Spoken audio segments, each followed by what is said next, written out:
やっぱり同じやるならまだ誰もやってないスポーツがよくねえと、全く全然誰もやってなさそうなやつっていう感じで、しかもイギリスのスポーツでっていうので、クリケット。なるほど。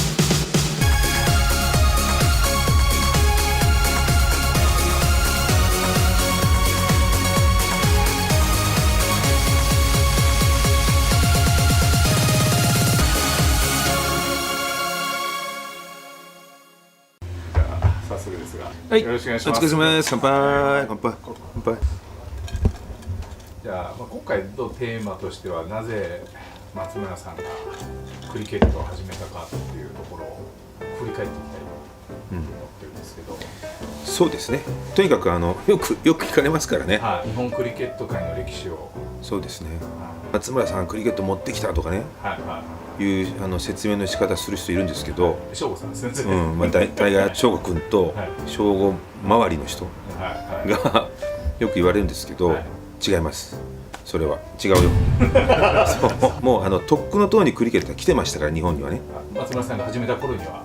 そうですそうです。有名じゃないけど来てたこと自体は何年だっけ、1800年とか、いやいや1800年代後半ですよにもうイギリス海軍によって日本に伝えられてきてるので、だからあったかなかったかって言ったらもうあった、ただやってなかった、知られてなかったっていう状態ですけど、別に私が持ってきたんじゃないです。なるほど。仕切ってる人みたいな教会みたいなのが。そうそう、細かく言うと1980年頃に神戸外語大学の先生が自分の大学でクリケットの授業を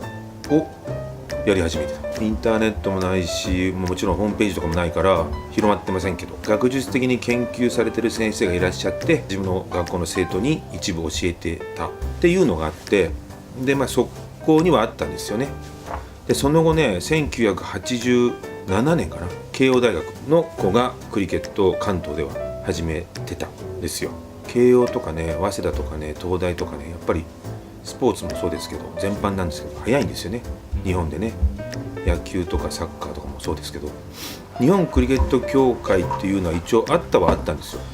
さっき言った神戸外語大学の先生が一応そういう名前で自分の研究室を兼任してて、協会と。だけど、特別なんかしてたわけではない状態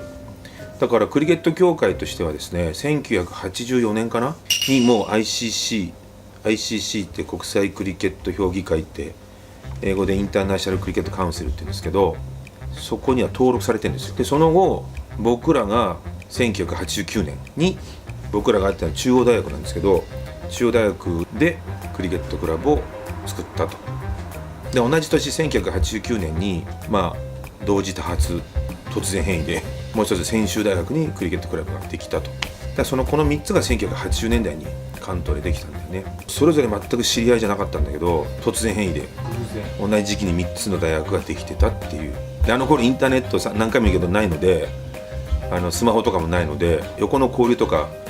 なかった。振り返ったら実は同じ時期だねみたいな。そうですね。87年に慶応大学のクリケットクラブがあって、で一応そこが関東1号になってて、だから私はですけど89年平成元年に大学入学したんですけど、大学入学するまでにたっぷり浪人をしたので、高校はね、自分で言うのもなんですけど結構いい学校だったんですよ。言っちゃなんだけど東大にいっぱい行っちゃうような学校。いや本当なんですよ。周りはめっちゃ優秀なやつばっかしで、多分石ころ投げると東大生に当たるっていうぐらいめっちゃ東大がいる、東大に行く学校で、そこで世の中バブルだったんで、ちょっと遊んじゃいまして、神だよね、遊んじゃいましてそんで高校卒業した後もう一回高校行くぐらいですね、3年もそこ気をつけていいですか浪人しちゃったんですよ。なかなか当時いないね。大体ねもう2年も浪人したらね、言い方あれだけど諦めて専門学校行くかしてましたね。遊びまくって3年もたっぷり浪人して大学入ったんですけど、私中学高校が男子校でバブルでしょ。大学というキャンパスライフにこんな期待をして入ったんですよ。そうめっちゃ楽しいだろうと、共学生活、ね、で中大法学部入ったんですけど、一番最初大学1年生の時にクラスがあって、で学友会の人が来てでこれが第二外国語の選択のクラスがクラスだったんですよ。で第二外国語はフランス語取ったんですよ。でフランス語女の子が多いって言われてたから、だからフランス語取ったんですよ。そんなにそうなんせ6年間男子校ですから。で大体1クラス40人ぐらいいますよって言われてて、周り見たらね20人いないんですよ。で全部男子なんですよ。あら、ってことはもう半分まだ来てない人がいるんだなと、40人ぐらい1クラスいますよって言うから、残りの中に多分女子いるんだろうなと。そしたらねダンクラだったんですよ。男子のクラス。そうなるとですね、もうやることは1個しかなくて、毎日合コン、4月新入生勧誘されたんです。テニスサークルとか、スキーサークルとか、あとまあそういうのやるオールラウンドサークルとかっていうのがまあもてはやされてる時代だったんで、オールラウンドサークルだったかな、入ったんですよ一応。思いのほかつまんないんだよね、そのサークルが男女一緒のサークルが。合コンやってる仲間、同じクラスの仲いい男の子たち、同級生でやってるのは楽しいというんで、じゃあこのメンバーでなんかやらねえかって話になって、じゃあ何やろうかってことになって、あの頃そのバブルだったからダンパミスコンとか言って、ダンスパーティーミスコンテストっつって毎晩なんかどっかでスポンサーがついて宴をやってて、でそんなんもあったんだけど、それはあんまり気が引かれなくて、同じやるならスポーツがいいな、まだあんまり有名じゃない知られてないスポーツがいいんじゃないかっていう話になって、よしじゃあ調べようってなったんですよ。図書館行ったんですよ。でそこでスポーツ大百科事典っていうのを見っけて、それをペラペラやってクリケットっていうページを見つけたんですよ。今日はその時のスポーツ大百科事典があります。これうわ、こう昔の辞典ってこういう紙で、これ昭和62年、これのすっごい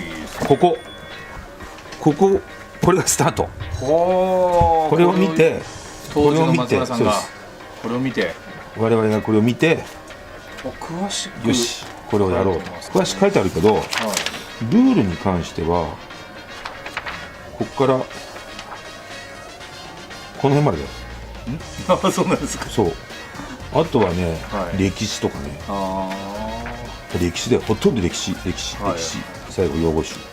なるほど。なぜその中からクリケットを選んだのかという。中央大学って名前になる前の学校の名前がイギリス法律学校って言ったんですよ。イギリスの名の通り法律をやってた学校、なので中央大学って今までの法学部が有名なんですけど、イギリスのスポーツにしようかというのがあって、これ調べたらイギリスのスポーツ、しかも最も古いスポーツなので、じゃあもうこれって決まった。結構そこは早かったですか。早かった。他に候補がなかった。やっぱり同じやるならまだ誰もやってないスポーツがよくねえと。でそういう意味で言ったらラクロスじゃあ候補になったかなんなかったかって言ったら、なんなかったわけじゃないんだけど、もうその時点ですでに国際親善試合ができるレベルまでもう行ってたからね。確かラクロスも慶応とか早稲田なんですよ最初。なのでちょっとさすがにラクロスはで、全く全然誰もやってなさそうなやつっていう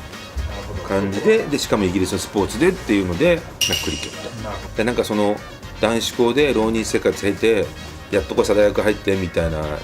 ころのなんかこうコンプレックスみたいなうっせきしたものがあったのは間違いないよね。でそれをなんかこうバーンってこう弾ける場として新しいスポーツクリケットのサークル作ってやろうぜみたいなのはあったよね。9人の中でもうすでに松村さんはそこのリーダーだったわけです。年長さんだったからね。そこは年長さんだったから、そうだけじゃないわけもしますけど自然にリーダーの、そうね。でその時作ったとか、サークル作って新入生勧誘、最初に入ったサークルオールラウンドサークルだった。サークルの中で同級生、女の子を引き抜きサークル内サークル勧誘っつってこっち来ないっつって、俺たちサークル作るんだけどさっつって、絶対面白いからこっちおいでよっつって引き抜きましたね。それが何人かいて、もうそこからもう組織拡大に。そう確かに組織拡大でね。だって学友書いてたかな、そのにサークルの新設のなんていうんですか、その申請に行ったんですよ。なるほど。やっぱりサークル作ったらなんか、届けない、届けなきゃいけないとか、学校に認めてもらいたいとかねって言ったんですよ。そしたら3つ条件つけられてはい追い返されたんですよ。でそれが1つ目はね、30人だったかな、メンバー集めてこいって言われて、それはなんとか頑張ればなるじゃないですか。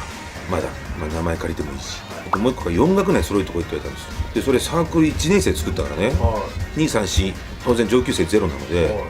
これも頑張って名前借りてくれば、なるほど、一人ずつ、なんとなく集められるかなって。3番目が実績作ってこいって言ったんですよ。昨日今日作っててか新しく始めようってサークルスポーツ、実績も減ったくらいもねえだろうって話で、実績作ってこい。要するにこの3つをクリアしないと申請を受け付けないって、申請用紙さえもらえなかったんだ。そんでもう大学嫌になっちゃってるから、大学がもうなんかムカついて、もう大学絶対今後当てにしないと。いやマジで大学絶対当てにしないと、自力で頑張ってやると。マジ固く誓ったよね。もうよっぽど悔しかったんですね、なんかもうふざけんなっていう感じだったよね。それで、もうその公認とかそういう道はもう諦めて、自力で頑張っていこうっていうところだよね。僕らこの分厚いこれで見ただけなんで、YouTube とかないから、なんかインターネットもないから、こう調べるとかムービーで見るとか全くないので、どんなスポーツかそもそも知らないといけない、全くじゃない。文字でしか見てないので、やってるとこ見たことないし、やってる人知り合いにいないし、やった経験者もいないし全くのゼロ。ただスポーツクリケットっていうのを選んだだけなんで、さてどうしようっていう話でね、とにかく、道具を買おうと、揃えようということでイギリス大使館に連絡をして、今回のクリケット・イン・ダ・シネマ、今回はこの映画と日本名は炎のランナー。英語のタイトルはね、炎の戦車って書いたんだけど、和名は炎のランナーですけどね。これね、1981年公開、日本では1982年公開。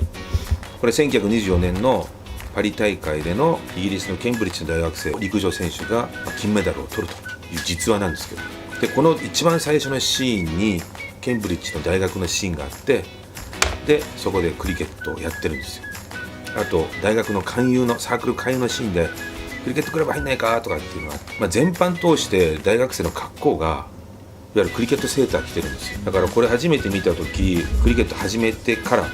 クリケット始めた後でこれ見た時にびっくりしたよね。で当時1989年当時、うちらがクリケット始めた頃、有名な映画でクリケットのシーンがあるのはこれしかなかったんで、ちょっとした時にはみんなこれを宣伝してました。これにクリケット出てますよって言って、これちなみにアカデミー賞を取った映画で、このエンディングじゃないや、冒頭に使われるバンゲリスの曲、多分誰でも聞いたことあるぐらい有名な曲なんですけど、ちょっとぜひよければ見てみてください。これ